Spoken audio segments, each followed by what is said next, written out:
I can't. The territory as Jake Morrison rode his horse down Main Street with a kind of swagger that came from too much confidence and too little wisdom. At 28, he'd earned himself quite a reputation as the fastest gun in 3 counties, a man who could outdraw anyone foolish enough to challenge him. The silver spurs on his boots jangled with each step his horse took, and his hand rested casually near the pearl-handled Colt revolver that had never failed him in a fight. What he hadn't learned yet was that the most dangerous opponents often came disguised as something entirely different. Jake had been hired by the town council to deal with what they called their Apache problem. For months, a small band of Apache warriors had been raiding supply wagons and stealing cattle, always managing to disappear into the desert before the cavalry could catch them. The raids were so precisely executed, so cleverly planned that they'd baffled every tracker the army had sent after them. The townspeople were growing desperate, their businesses suffering, their confidence shattered. And Jake Morrison, with his reputation and his quick draw, seemed like their salvation. You bring us the leader of that Apache band, dead or alive, and there's a $1,000 in it for you, Mayor Bradshaw had told him 3 days ago, his fat fingers drumming nervously on the mahogany desk in his office. Plus expenses, of course. The cavalry boys couldn't find their own horses in a stable. But you're different. You're a tracker. Jake had accepted the job without hesitation. $1,000 was enough money to keep him comfortable for months. And he'd never met an Apache he couldn't outfight or outsmart. In his mind, they were all the same. Primitive savages who relied on surprise and dirty tactics because they couldn't match civilized men in a fair fight. He tracked down plenty of their kind before, and this would be no different. He'd followed the trail for 3 days through some of the harshest country in the territory, over rock formations that baked in the desert sun, and through Aiyos where flash floods had carved deep scars in the earth. The tracks were subtle, a bent twig here, a disturbed stone there, the faint impression of an unshod hoof in sandy soil. Whoever was leading this band knew how to cover their trail, but Jake Morrison was persistent, and more importantly, he was patient. The trail led him to a box canyon about 15 mi north of Red Creek, a natural fortress of red sandstone walls that rose like cathedral spires toward the brilliant blue sky. A thin stream wandered through the canyon floor, fed by a spring somewhere up in the rocks, creating a green ribbon of life in the midst of the desert's harsh beauty. Cottonwood trees provided blessed shade, and Jake could see why the Apache might choose this place for a temporary camp. What he found there, however, wasn't what he'd expected. Instead of a war party of fierce Apache braves preparing for their next raid, he discovered a single figure sitting beside the stream. At first glance, she appeared to be alone, vulnerable, perhaps even abandoned by her companions. She sat on a flat stone beside the water, her long black hair hanging loose around her shoulders, completely absorbed in some task that required delicate finger work. She was beautiful in a way that hit him like a punch to the gut. The kind of beauty that belonged in paintings or poetry, not in the harsh reality of the Arizona desert. Her skin was the color of burnished copper, smooth and unmarked by the hard life most Apache women led. Her hair caught the sunlight like black silk, and when she occasionally looked up from her work, Jake caught glimpses of eyes so dark they seemed to hold secrets older than the mountains themselves. She wore traditional Apache clothing, but it was finer than anything he'd seen before. Beautifully beaded buckskin that must have taken months to create with intricate patterns that spoke of skill and patience. Most unsettling of all, she seemed completely unafraid of his presence. Jake had approached on foot, leading his horse and moving as quietly as he could manage, but he hadn't exactly been silent. Any normal person, especially a woman alone in hostile territory, would have been watching the canyon entrance, alert for danger. This woman acted as if a heavily armed cowboy pointing a rifle at her was no more threatening than a curious rabbit. Jake dismounted and advanced slowly, his Winchester held ready but not directly aimed at her. He'd learned long ago that unnecessary aggression often complicated simple situations, and he wanted answers before he did anything permanent. "Well, well," he said, his voice carrying easily across the quiet canyon. Looks like I caught myself a little Apache princess. Where are your warrior friends hiding, sweetheart?" The woman looked up at him with those impossibly dark eyes and smiled. Not the fright, pleading smile of someone begging for mercy. Not the defiant glare he might have expected from an Apache captive, but something far more unsettling. It was the smile of someone who knew a secret. Someone holding all the cards in a game he didn't even know he was playing. There was amusement in that smile and something else. A kind of patient confidence that made the hair on the back of his neck stand up. "You think you caught me," she said in perfect English, her voice carrying just a trace of accent that made it sound like music. The words were precisely pronounced, each syllable clear and distinct. This wasn't the broken English he'd heard from most Apache, but the educated speech of someone who had learned the language well and spoke it with confidence. That's interesting. Jake felt the first flutter of uncertainty in his chest, but his pride wouldn't let him show it. He'd come too far and worked too hard to be rattled by a single woman, no matter how beautiful or mysterious she might be. "I've been tracking your little band of thieves for 3 days," he said, moving closer but keeping his weapon ready. "Looks like they left you behind to slow me down while they escaped. Not very honorable of them, if you ask me." She laughed then, a sound like water running over stones. Beautiful and somehow dangerous at the same time. The laugh echoed off the canyon walls and seemed to linger in the air longer than it should have. "Never underestimate a wild one," she said, that smile never leaving her face. "You have no idea what you've walked into." Before Jake could ask what she meant, before he could demand explanations or make threats, the world exploded into chaos around him. From seemingly nowhere, Apache warriors rose from positions he hadn't even noticed. Behind rocks that had looked perfectly natural in the shadows of overhanging cliffs, where the stone formations created perfect hiding places. Even from the stream itself, where they'd been lying submerged and breathing through hollow reeds.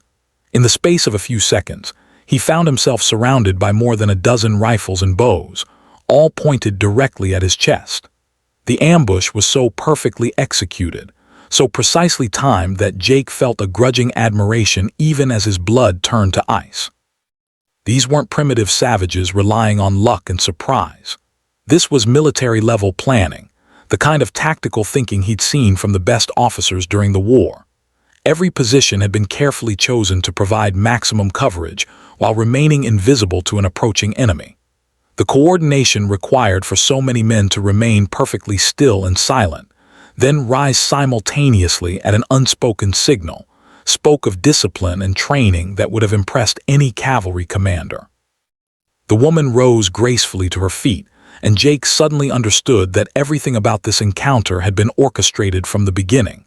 The tracks he'd followed, the convenient trail that had led him here so easily, even her apparent vulnerability as she sat alone by the stream. It had all been carefully planned, and he'd walked into it like the rankest amateur. "I am Aiyana," she said, and now there was no trace of submission in her voice, only authority. She spoke with the quiet confidence of someone accustomed to command, someone whose orders were followed without question. "And you, Jake Morrison, have been hunting me for 3 days. I thought it was time we met properly." Jake's mind raced as he tried to process what was happening. This woman, Aiyana, wasn't just some random Apache caught in the wrong place at the wrong time. She was the leader he'd been hunting, the strategic mind behind all the raids that had confounded the cavalry and terrorized the territory. And he'd underestimated her so completely that he'd walked straight into a trap that a greenhorn tracker would have been ashamed to fall for. "Now," Aiyana continued, walking closer to him with that fluid grace that seemed to come naturally to her people, "we need to discuss terms." "Terms?" Jake managed to croak out, acutely aware of all the weapons pointed at him. His own rifle suddenly felt heavy and useless in his hands, and he had no doubt that any aggressive movement on his part would result in more bullets than he could count tearing through his body. "For your life," she said simply, as if they were discussing the weather. "You see, you've been quite inconvenient for my people. Your reputation has attracted attention we don't need, and your presence here threatens operations we've spent months planning. The question is, what should we do with you?" Jake's hand twitched toward his gun, and clears throat, instinctive response born of years of relying on speed and accuracy to get him out of tight spots. But the sound of a dozen weapons being cocked simultaneously convinced him that discretion was indeed the better part of valor. Whatever happened next, it wouldn't be settled with gunfire, at least not if he wanted to survive the encounter. "What do you want?" he asked, surprised by how steady his own voice sounded despite the fear coursing through his veins. "That depends," Aiyana said, now standing close enough that he could smell the wild flowers and sage that clung to her hair, could see the intelligence and determination in her dark eyes. "Are you as smart as you are fast with a gun?" Despite his predicament, despite being surrounded by armed enemies who could kill him without breaking a sweat, Jake found himself intrigued by this woman who commanded such obvious respect from her warriors who had outsmarted him so completely, and who spoke to him without a trace of fear despite his reputation. There was something about her that demanded attention, something that made him want to understand how she'd managed to accomplish what she had. "I'm smart enough to know when I'm outgunned," he admitted. "Good, that shows wisdom." Aiyana gestured to her men and they lowered their weapons slightly. Though Jake noticed they remained ready to fire at the first sign of trouble, the message was clear. He was being given a chance, but it was a very fragile chance that could disappear in an instant if he made the wrong choice. "My people need supplies," Aiyana continued, settling back down on her stone beside the stream and indicating that Jake should sit as well. "Food, medicine, ammunition. The reservations your government forces us onto don't provide enough for survival, so we take what we need to keep our children from starving." "That's called stealing," Jake pointed out, though he kept his tone neutral rather than accusatory. "And what do you call taking our land, our buffalo, our way of life?" Aiyana shot back, her dark eyes flashing with anger that was quickly controlled but not entirely hidden. "What do you call forcing us onto barren pieces of desert that won't grow enough food to feed a rabbit, and expecting us to farm land that's never seen rain? What do you call promising us food and blankets and medicine, then selling those supplies to white settlers for profit while our people starve?" Jake had no answer for that. He'd never thought much about the Apache perspective on things. Had always just seen them as obstacles to civilization and progress, problems to be solved rather than people with legitimate grievances. But looking at this woman, seeing the pain and determination in her eyes, hearing the controlled passion in her voice, he found himself questioning assumptions he'd held his entire life. The truth was he'd never bothered to consider what life might be like for the Apache on the reservations. In his mind, they were being given free land and government support. What more could they want? But Aiyana painted a different picture, one of systematic neglect and corruption of a people caught between their traditional way of life and a government that seemed more interested in getting them out of the way than actually helping them survive.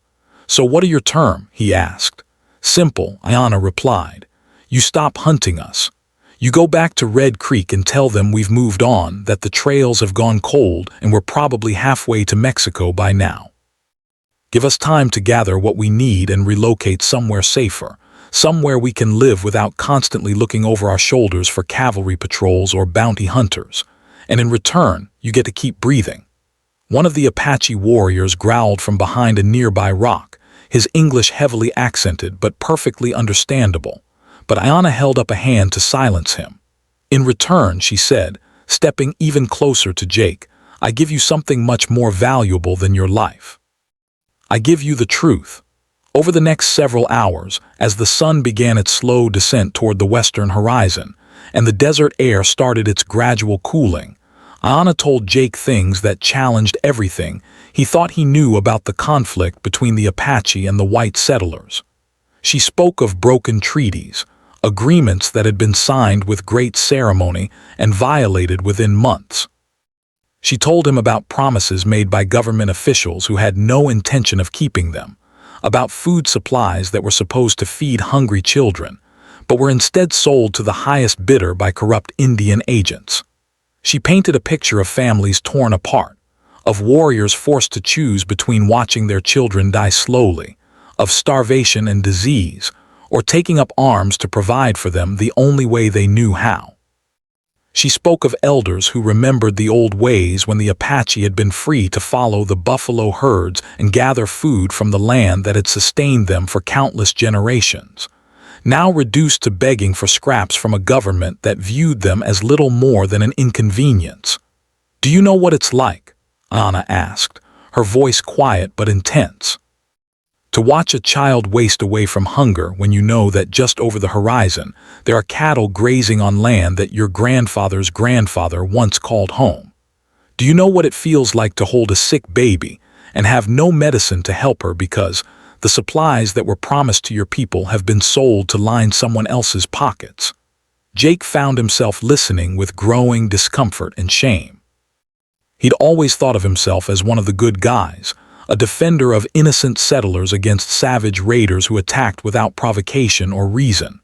But Aiyana painted a picture of a people pushed past the breaking point, fighting not for conquest or cruelty, but for the simple right to exist, to keep their families alive in a world that seemed determined to forget they were human. "Why are you telling me this?" Jake asked when she finally finished. When the weight of her words had settled over him like a heavy clear's throat blanket. "Because," Aiyana said, settling back down beside the stream and dipping her fingers in the cool water, "I think you're more than just another gun for hire. I think you might actually be capable of understanding justice when you see it, even if it doesn't look the way you expected it to." Jake stared at her, this remarkable woman who had so completely turned his world upside down in the space of a few hours.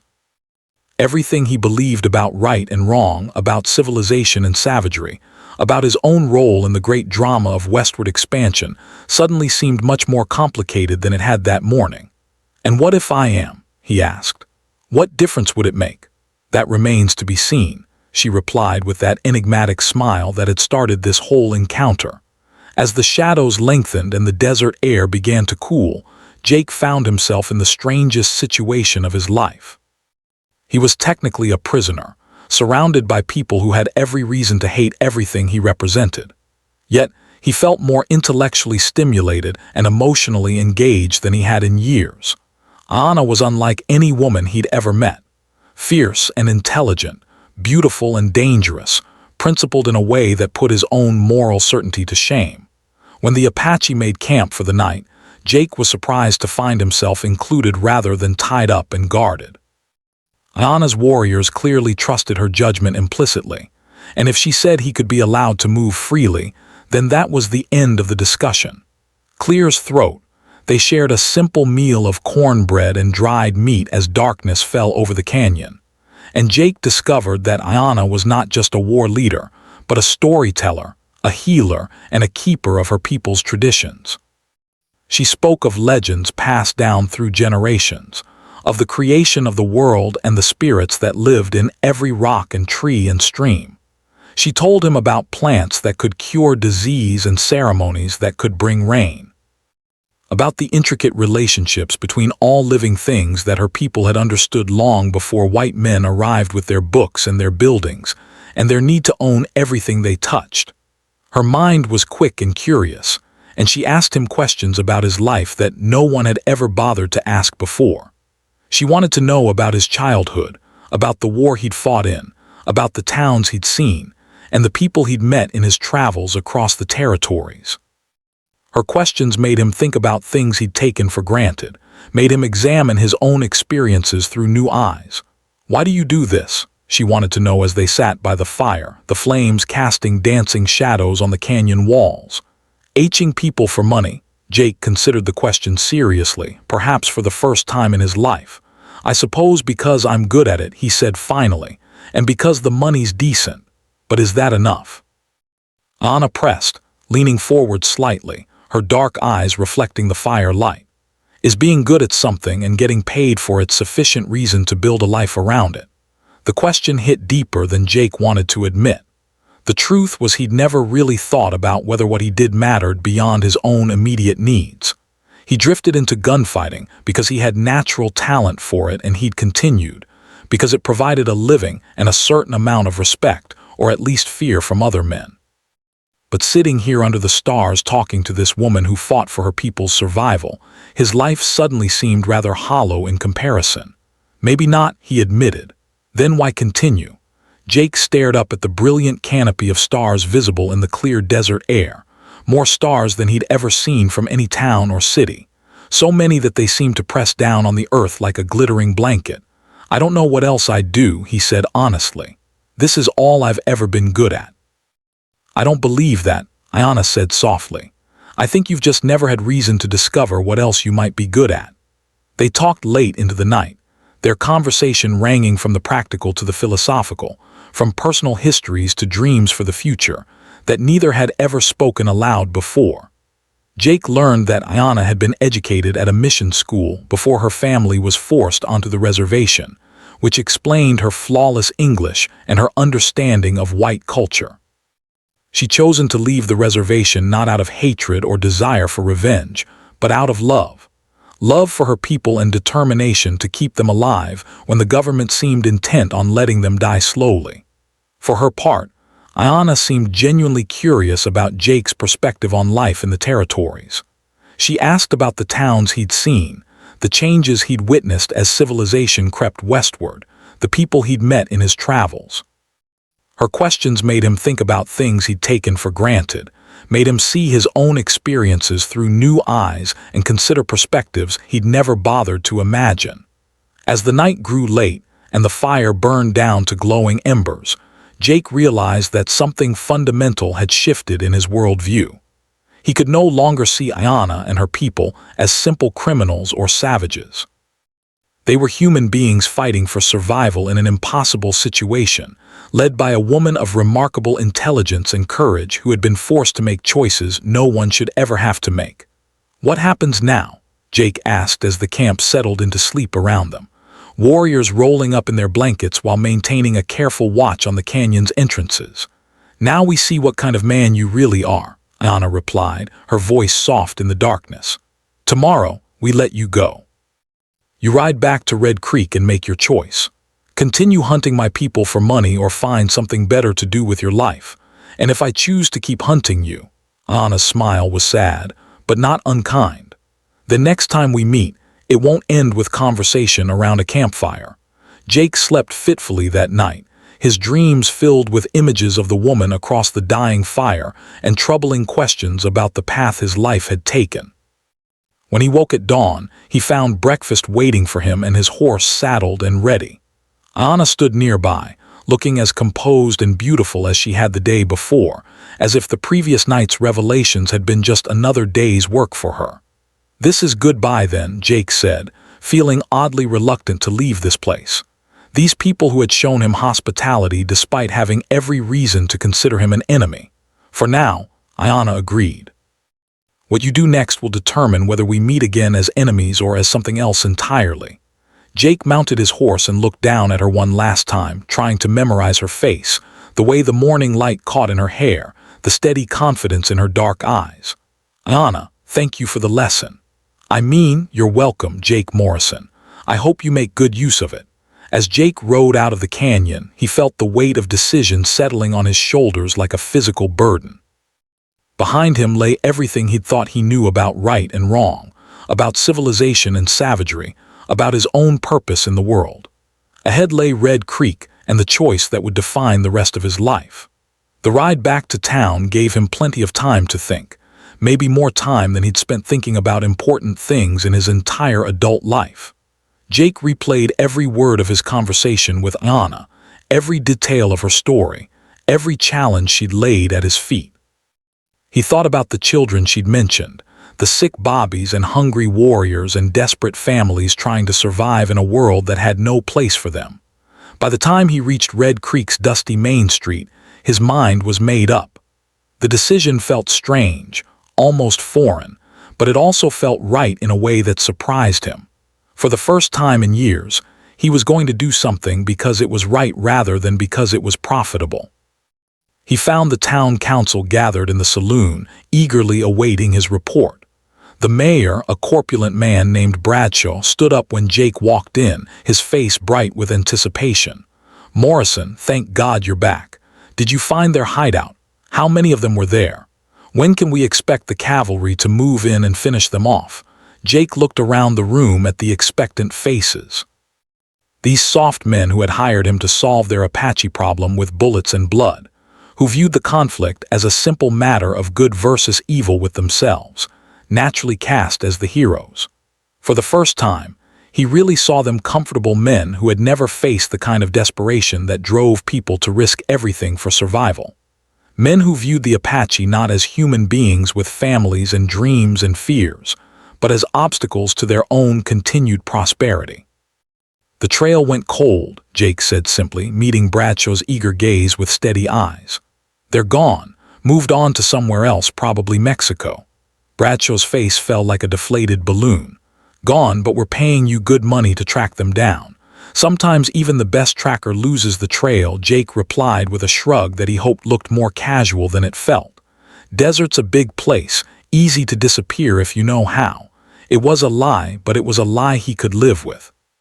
The first lie he'd ever told that made him feel better about himself rather than worse. Over the next few days, Jake collected his fee and prepared to leave Red Creek. He told the council he was heading south to look for the Apache band, but his real destination was north toward Colorado, where he'd heard there were opportunities for a man looking to start over in a more honest line of work. The night before his planned departure, Jake sat in his hotel room, cleaning his guns and thinking about Aiyana.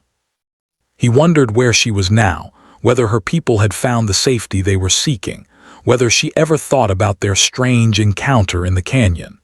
The conversation had lasted only a few hours, but it had changed something fundamental about the way he saw the world and his place in it.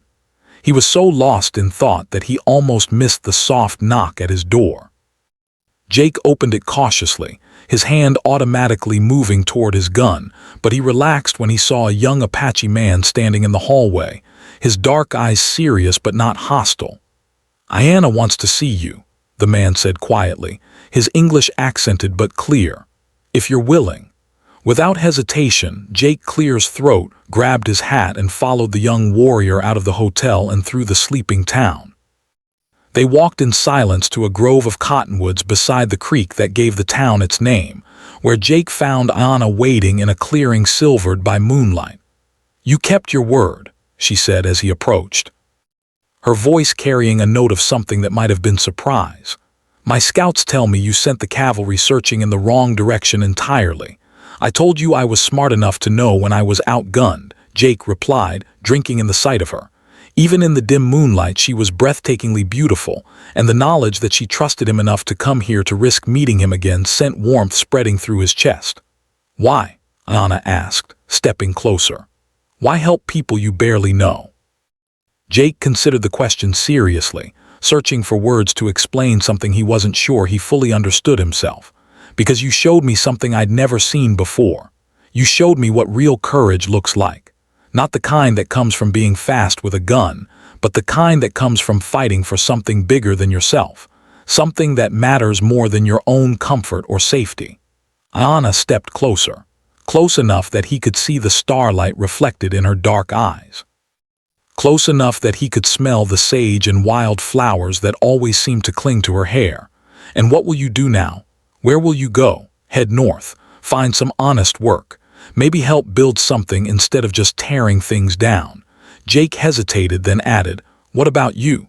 Will your people be safe? For now, we found a place in the high country where we can live quietly, at least for a while. It won't be easy, but it will be better than the reservation, and it will give us time to plan for the future." They stood together in the moonlight, and Jake felt the pull of attraction stronger than anything he'd ever experienced. But beneath the desire was something deeper and more lasting. Respect, admiration, and the recognition of a kindred spirit he'd never expected to find in a million years. "I wish things were different," Jake said softly. "I wish we'd met under other circumstances." "Do you?" Aiyana moved closer still until he could feel the warmth of her body, until her presence seemed to fill the entire world. "Because I think we met exactly when and how we were supposed to meet." "What do you mean?" Instead of answering directly, Aiyana reached up and touched his face gently, her fingertips tracing the line of his jaw with feather-like delicacy. "Some encounters change us, Jake Morrison. They force us to see ourselves clearly and choose who we want to become." "Snorts, you've made your choice, and it was a good one." Jake covered her hand with his own, marveling at the softness of her skin and the clear's throat, strength in her small fingers. "Will I see you again?" "That depends," she said with a smile that reminded him of their first meeting, mysterious and knowing and full of possibilities. The high country can be a lonely place. Sometimes a woman needs a man who understands justice, who's willing to fight for what's right instead of what's profitable. Hope blossomed in Jake's chest like a flower opening to the sun. "Are you asking me to come with you?"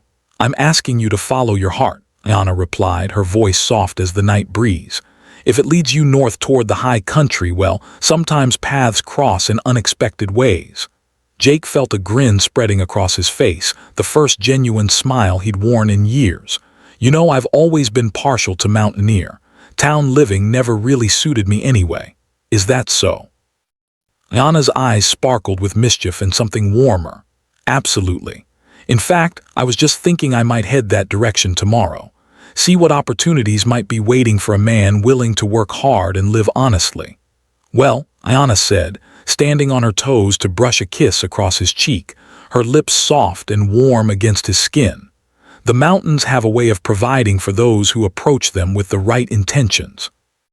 As she melted back into the shadows as silently as she'd come, Jake stood alone in the moonlight with his hand pressed to his cheek where her lips had touched. For the first time in years, he felt truly alive, full of purpose and possibility, and the promise of a future he'd never dared to imagine. The next morning, Jake Morrison rode north out of Red Creek and leaving behind his reputation as a gunfighter and embarking on the greatest adventure of his life. He rode through country he'd never seen before, following trails that led ever higher into mountains that seemed to touch the sky. 3 days later, he found Aiyana waiting for him beside a crystal-clear mountain stream, that same knowing smile on her beautiful face.